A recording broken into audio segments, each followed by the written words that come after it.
ganyan. Huwag na magkambya. Okay na yan. Saya na saya. Alright. Ano pangalan? Richard Amistoso, sir. Taga saan? Tagalaging Banwawis. Nag-Ibano West naman siya.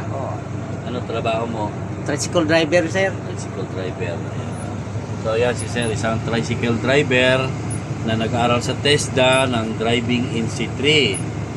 So itong kurso natin na ito ay walang pili po ito.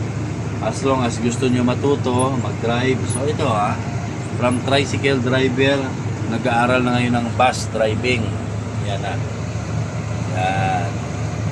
Yan na siya. Tansay mo yung haba ng truck mo. I-pull mo na yung manibila. Mga sumayay kita sa bakal. Yan. Ganyan. Okay. Alright. Lagyan mo ng konting gas. Kunti lang. Pag bumilis, hanapin mo yung tama lang na bigat na bumilis na ng konti. Pero bago pumasok, bitawan mo yan mamaya. Bago pumasok sa doon. Ngayon, pwede ka mag-gas ng konti. Konti lang. Yan. So, ganyan ang driving, ha? Kailangan nararamdaman mo ang bawat ginagawa mo. Ganun ang driving. Lahat ng galawan mo, alam mo na ma-manage mo siya. Ha?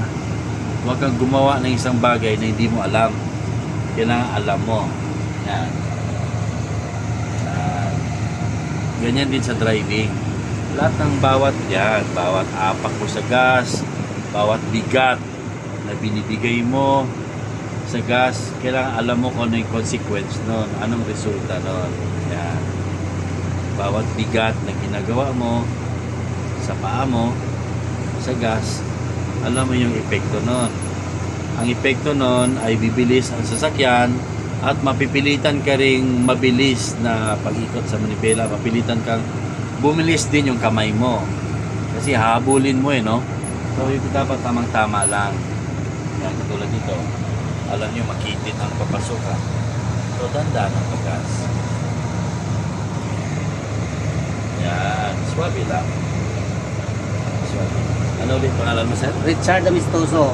Amistoso. Pero taga saan ka, Richard? Richard? Taga Ruas. Ruas City. Panay. Nakasawa ka, Tagalaging Banwawis. Tagalaging West.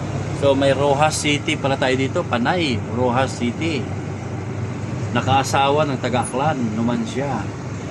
Very good.